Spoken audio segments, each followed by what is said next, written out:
Voters will get a chance to size up Mike Pence and Tim Kaine Tuesday night at their one and only vice presidential debate in Virginia.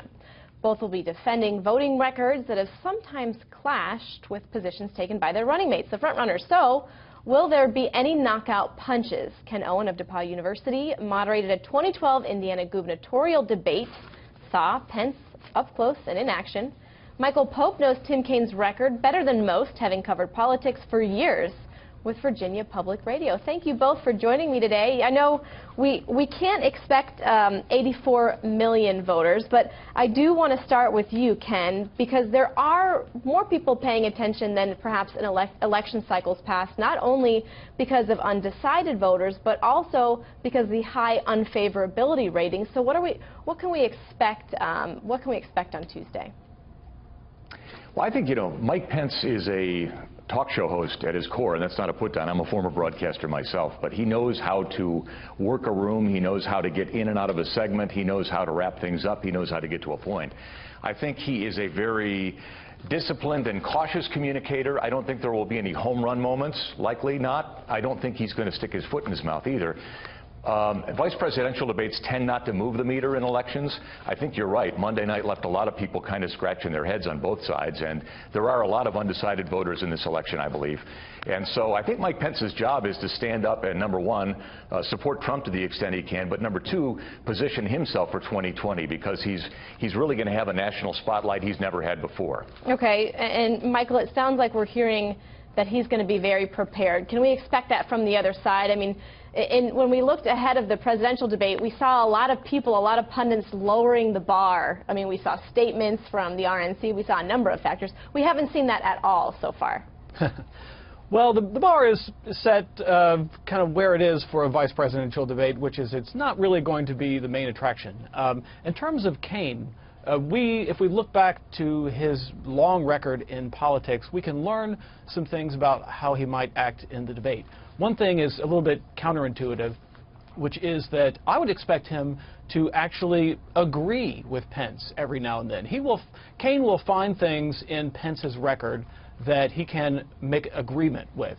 So I would strongly expect that. The other thing is perhaps not quite as counterintuitive, which is I would expect Kaine to return to Indiana's Religious Freedom Restoration Act over and over again, perhaps even changing the subject to bring it back around to that. This is a law that was passed in Indiana. Pence signed it in reaction to the Hobby Lobby decision that allows owners of like pizza shops or bakeries or flower shops to potentially discriminate against same-sex couples. This has come under a lot of criticism. So I would expect Kaine to sort of come around to that again and again as a point of disagreement. Right.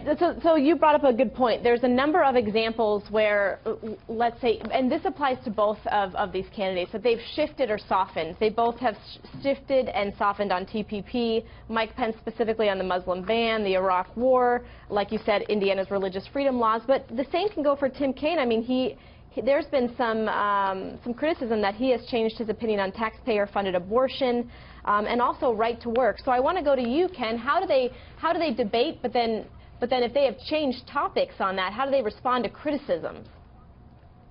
Well, I think Pence is in, and I think Michael's right, the RFRA, as we call it here in Indiana, will be a topic during the debate. And I think the Stephanopoulos moment, if you will, where he was on national television and was asked, paraphrasing the question, do you support the civil rights of all Americans? And he hedged. That's, I think, going to be an issue. He can't have one of those moments on the national stage. He has to be decisive and answer questions. I think Michael's also right. It will be a civil argument. And I think that if Mike Pence is going to have a good night on Tuesday, he's going to emerge as somebody who talks a lot about his record in terms of economic development, job creation, lower taxes, and he's able to kind of shuffle these other things aside, but I think they will be issues. Okay, so what I'm hearing is that you're not necessarily thinking that we're going to see fireworks. Do you agree with that? Do I agree with that? Are you asking me? Yes, so I would agree with that. The reason I ask that is because these candidates seemed like they were pretty predictable picks to begin with, not necessarily people who were going to shake the vote. So is that something that we're going to see on next week? Well, I think what we are going to see from Kaine is that he will make some attacks. He might wait to be attacked first and then respond But I wouldn't just hold out and wait. I wouldn't expect Kaine to just hold out and wait for an attack. He might go on the offense on his own. And here's also what I would expect from Kaine, is that he will know the Pence record cold. He'll know everything that Pence has done. He will have listened and or read the transcripts of his time in talk radio. He will go through and see if Pence has ever voted for a raise for himself as a public elected official. He will say, right, he will look at he will look at Pence's voting record when he was in Congress. Did he miss a lot of votes? So I would expect moments where Kaine knows the Pence record and uses that to go after him. Right. Well, gentlemen, I wish we had more time. I guess the takeaway that is that we may see a little bit more fireworks than we think. So Ken and Michael, thank you so much for joining us. We appreciate it. Thank you. Thanks for the opportunity.